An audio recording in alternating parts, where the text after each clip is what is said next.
Welcome to Only for Teens on talktoradio.com. My name is Matthew, and today we'll be talking about domestic violence with Dr. Tarah Martos. Thank you so much, Dr. Martos, for being here. Oh, no problem. Happy to be here. Domestic violence is a violent confrontation between family or household members involving physical harm, sexual assault, or fear of physical harm. What is the most common way domestic violence, manifests itself in a household? Sure. I mean, there's definitely a lot of different types of violence. And I think we're so used to hearing in the news about these kind of, gross, very serious forms of domestic violence. We think about physical abuse, we think about sexual abuse, we think about issues of neglect. We're so used to hearing about that we don't realize that really some of the most common, most prevalent forms of domestic violence are actually occurring at a more psychological level. So it's pretty common to have situations where a child is being verbally abused, for example. That child could be verbally abused for years at a time and it goes unreported because no one really notices that the child is having so much psychological harm. We're more used to looking for kind of physical indicators or life-threatening circumstances, and we're not realizing that verbal abuse or even that bullying is really causing a lot of psychological and emotional damage. And if you actually look at the research, some of the research tells us that victims of psychological or emotional or verbal abuse have a lot of the same outcomes as children that have been maybe physically or sexually abused. Both children are at risk for developing post-traumatic stress disorder. Both children are at risk for developing anxiety and depression. So even if the child isn't being physically abused, that child who's being verbally abused, psychologically abused, emotionally abused can still have a lot of the same traumatic outcomes. So society tends to perceive more the physical violence as domestic violence. I think society tends to notice more kind of these life-threatening situations, like a child being beaten or a child being sexually abused or a child being neglected and left without, their basic needs being met. But people have a tendency to not really identify that maybe a child is being verbally abused or emotionally abused unless that child really starts to exhibit some depressive behaviors or their behavior really changes a lot in school. A lot of people might not realize that a child or a teenager is suffering from years and years and years of emotional abuse or verbal abuse. So what specific forms are there? You said physical, emotional, verbal? Sure, we have, our physical abuse, our sexual abuse, neglect, which we hear about pretty commonly in the media, like I mentioned before. We have verbal abuse, emotional, psychological abuse. So that might look more like name calling. That might look more like bullying. That even might look like a situation where a parent or the abuser is trying to even isolate the child or other members of the family from getting the supports that they need. Another type of abuse that's pretty common is financial. Is financial violence, and people, that kind of sounds strange, right. But what that really means is that you have the abuser who is taking control of all the funds, and they're using the funds to kind of manipulate the actions of the other family members.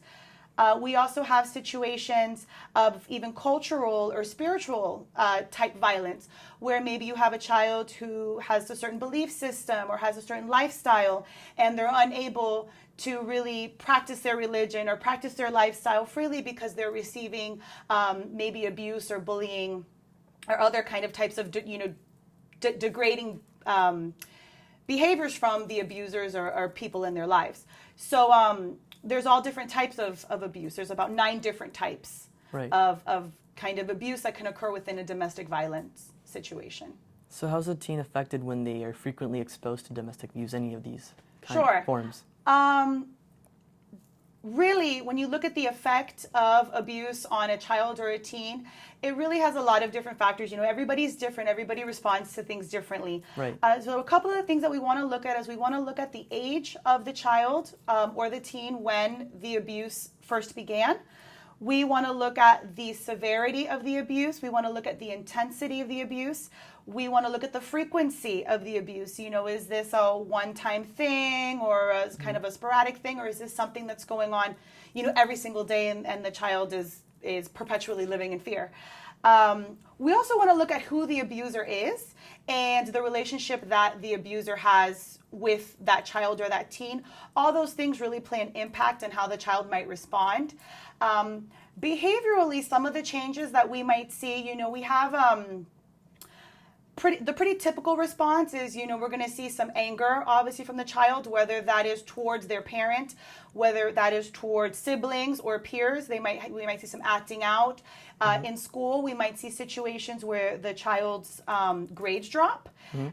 Or I've even seen situations where the child is trying to avoid the abuse as much as they can, and they're trying to appease the abuser. So they might try to participate in some kind of over perfectionism type behaviors where they're trying to get straight A's, or they're trying to do the best so that they can try to prevent or avoid the abuser from being upset. Children who are the victims of domestic violence are also at increased risk for teenage pregnancy. They're at increased risk for drug and alcohol use and abuse. They're at increased risk of even becoming abusers themselves. There's even research that shows that about 50% of male abusers who have abused their wives were actually victims of abuse themselves as children. So they're at an increased risk of becoming abusers themselves. And unfortunately, like I said before, they're at an increased risk of developing depression, anxiety, post-traumatic stress disorder, and they even have higher rates of suicidality. So those are a lot of things that we really want to look at when we're thinking about what the impact of abuse might be on teens. There's one last one that I forgot to mention, and that is really the teens taking on a more parental role. So they might feel that, the abuser is incapable of being a good parent. Okay. Maybe the parent who is the victim is also not able to really take care of themselves or their siblings. So that teenager might take on a more parental role, try to maybe take care of siblings, protect their siblings, or even protect or care for the parent that has been victimized by the abuse. So those are some of the behaviors that we might see in a teenager specifically that has been abused. Right, so there's this whole slew of different factors that can have this whole, really a lot of different kinds of outcomes. Absolutely, and like I mentioned before, it really depends on a lot of different factors and on who, that teen is. And kind of their personality differences, and then also, what their surroundings are like. So we're going to see better outcomes, better behavioral outcomes for teens, let's say, who maybe have a large family or a large friend, kind of peer support group where they can go to other places and find, help or find safety, as opposed to maybe a family or a teen that doesn't have a lot of supports in place in terms of their social support. So those are some of the things that might even affect the behavioral outcomes for those teens. Okay. Would you ever say a teen reacts by either blaming themselves, a parent, or anyone other than the abuser? Absolutely. I personally have seen situations with some of my own patients where the child has come in and has tried to take responsibility, and they're trying to rationalize why the abuser may have decided to become violent, or why the abuser might have verbally abused them. And they'll say, maybe I should have behaved better, or maybe I should have done better in school. So they might try to take on some of that responsibility and not realize that, no, wait a minute, it's not your fault. There's nothing that you did to cause this. Additionally, I've seen situations where the teen or the child has become angry at the victimized parent. So the parent that was abused, they become really angry and frustrated, like, why couldn't you get out of this situation? Why weren't you stronger? Why couldn't you do more to protect us? And they might become angry or frustrated or even resentful at the victimized parent. They always do have some sort of anger, animosity towards the abuser. But I have seen situations where they've also become angry at themselves, where they feel like they deserved it, or angry at the victimized parent for not being able to defend themselves or to defend, the teen and their siblings. So is there any specific relationship change or a specific relationship between the teen and both of the parents, both the abuser and the one being abused perhaps, or the one who isn't doing anything about the abuse? Yeah, I mean, you're definitely going to see some huge changes in that relationship. Even if you look back, not talking about teens for a second, but even if you look at a young child, even children as young as 1 and 2 years old who are in a household where domestic violence is common, will have issues attaching to caregivers. They'll have issues, seeking support from the people in their lives, because those attachments are so variable. They're so violent. You don't know if mommy's going to get angry, or you don't know if, daddy's going to hit you, that sort of thing. So they have difficulties even as young as infants and toddler aged, developing good relationships and good, strong, secure relationships with their parents. So as you go into, kind of the teenage years, that only becomes worse and worse. If you think about a situation where the abuse has been going on for a very long time, those attachments only become weaker and weaker and weaker, and less secure and less secure.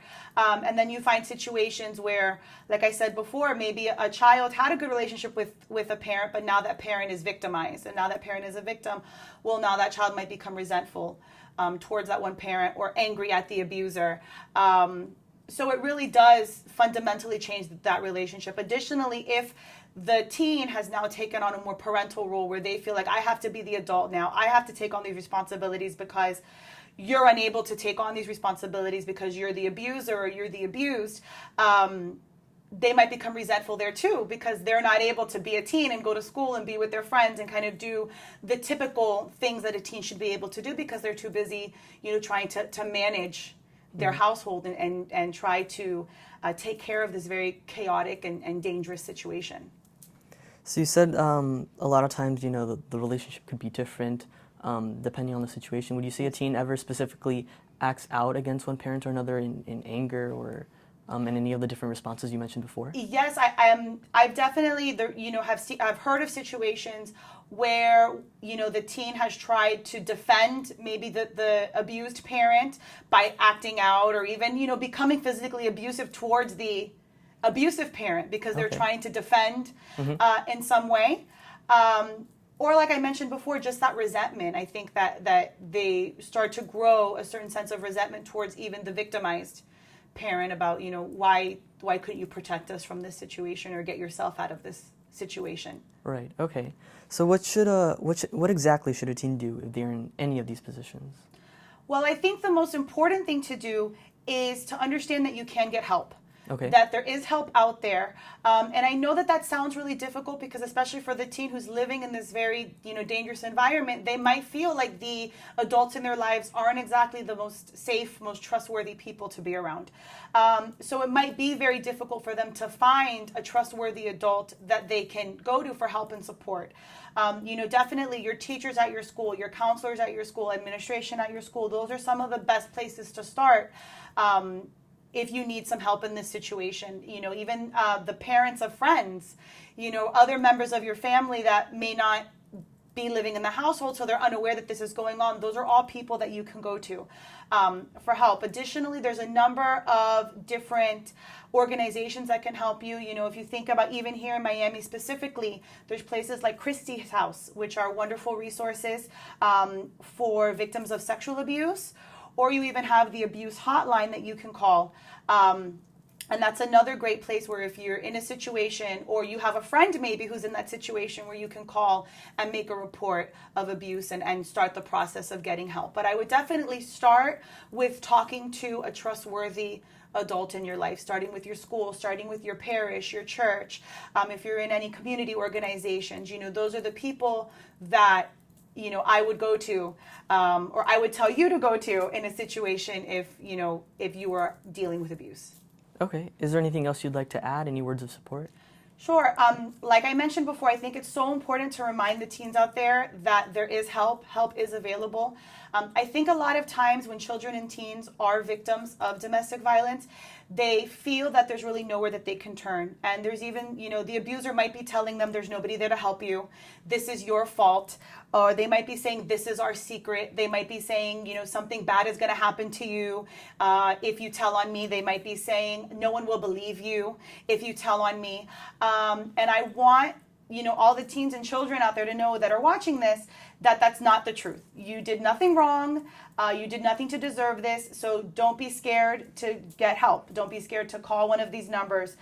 Don't be scared to reach out to a teacher, to the parent of a friend, to a priest, or a religious person that you go to church with, or don't be afraid to go in and get help, because the help is out there, and there are adults that do want to help you.